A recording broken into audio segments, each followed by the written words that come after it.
Son illər dünyada Z nəsli hökumətləri özü ilə hesablaşmağa məcbur eləyir. Asiyadan başlayan etirazlar Afrikaya keçib Cənubi Amerikaya çatdığı vaxtda 30 yaşadək gəncləri etirazlara sövq edən hökumətlərin əməlləri də eynidir. Korrupsiya, azadlıqların boğulması, iqtisadi problemlər, bərabərsizlik. 1997-2012-ci illər arasında doğulan şəxslər Z nəsli adlandırılır. Bu nəslin texnologiyaların və sosial şəbəkələrin inkişaf etdiyi dövrdə böyüməsi onları özlərindən əvvəlki nəsillərdən fərqləndirən əsas xüsusiyyətlər kimi dəyərləndirilir. Bəs dünyada baş verənlərin fonunda Azərbaycanda Z nəsli gəncinin qayğıları arasında ictimai-siyasi məsələlər nə qədər paya sahibdir? Ötən il Nepalda qəzəblənmiş gənclər hökumətin sosial mediaya qoyduğu qadağadan sonra küçələrə çıxdılar. Ölkədəki korrupsiya, qohumbazlıq, hakimiyyət nümayəndələrinin cah-calallı həyatına etiraz olaraq parlament binası oda verilib hökumət taxtdan endirildi. Eyni vaxtda Madaqaskarda başlayan etirazlarda isə prezident ölkədən qaçmağa məcbur qaldı. Bundan öncə Banqladeşdə də vəziyyət etirazçıların xeyrinə həll olunmuşdu. Hazırda Norveçdə yaşayan tələbə Rüstəm İsmailbəyli deyir ki, bugünə qədər Azərbaycan cəmiyyətində nələrsə inqilabla həll edilmədiyi üçün gənclərin də gördüyü ənənələr çox deyil. O, Azərbaycanda belə etirazların hazırki mühitdə mümkünsüz olduğu qənaətindədir. Deyir, qonşu ölkələrdə son illər uğursuz cəhdlər də ola bilsin Azərbaycandakı gəncləri siyasi həyatdan uzaqlaşdırır.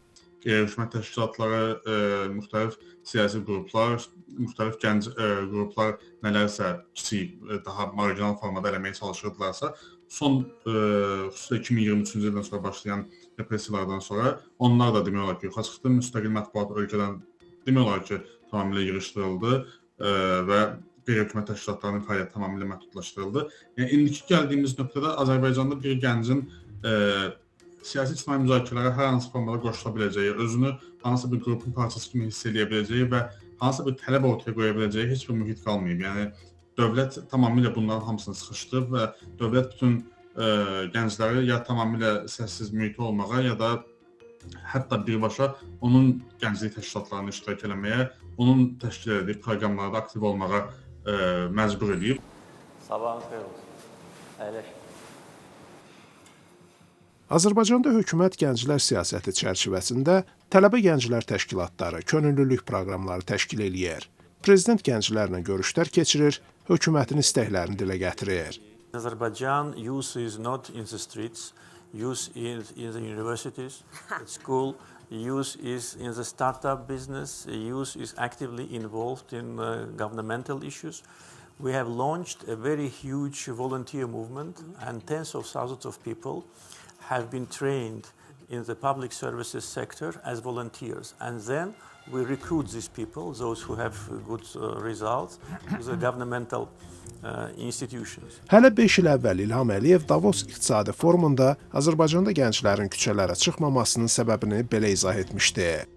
Vaxtilə adı beynəlxalq təşkilatların siyasi məhbus siyahılarında yer almış Adnan Hacızadə hesab edir ki, tələbkar vətəndaşın hökumət tərəfindən cəzalandığı müddətdə gənclər ictimai fəallıqdan yayınırlar. Digər tərəfdən deyir, gənclərin ciddi iqtisadi problemlərinin olması onların ictimai qayğılarını arxa plana keçirir. Hüquq və azadlıqların sıxıldığı bir məkanda yaşayır bu Z nəsli Azərbaycanda və bu ildən ilə daha da çox pisləşir. 44 günlük müharibədən sonra bunu daha da çox görürük biz.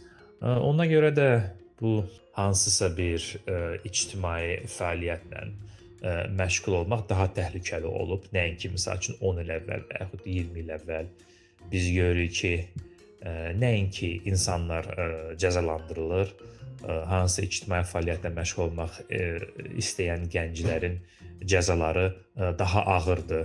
Onların, belə deyək, azadlıqdan məhrum olunması daha çox illər çəkir. Bu irtica vəziyyət əlbəttə ki, gəncləri Z nəsli deməli ictimai fəaliyyətdən yayındırır.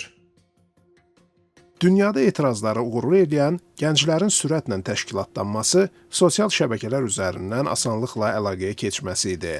Onlar Facebook, Instagram və digər sosial şəbəkələrdə təşkilatlanıb məlumatlandırılırdı. Beynəlxalq təşkilatlar Azərbaycan hökumətini həm də sosial şəbəkələrdə sərbəst fikir ifadəsini məhdudlaşdırmaqda qınayır. Bildirilir ki, şərh yazan şəxslər polisdən xəbərdarlıq alır, yaxud inzibati həbsə atılır. Parlamentin İnsan Haqları Komitəsinin sədri, hökumətin yaratdığı Sosial Tədqiqatlar Mərkəzinin idarə heyətinin rəhbəri Zahid Oruc deyir ki, Azərbaycanı bu məsələdə Nepal və sair ölkələrlə müqayisə etmək olmaz.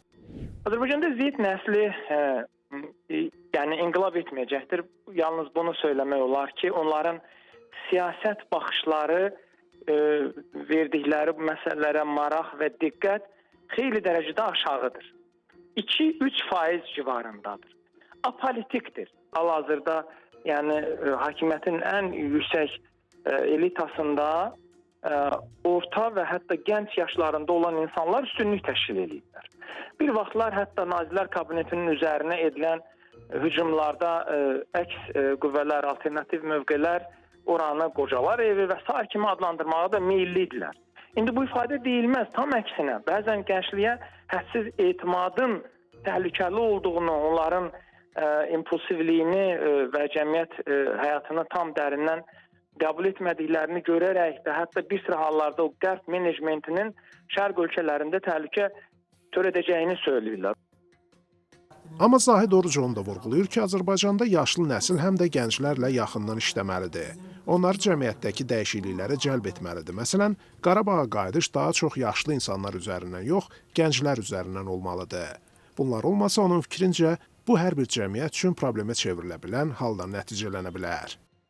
Z nəslinin etirazlarının uğurlu olduğu ölkələrdə artıq gənc namizədlər siyasətə iddia eləyir, insanların siyasi aktivliyini artırmağa çalışırlar.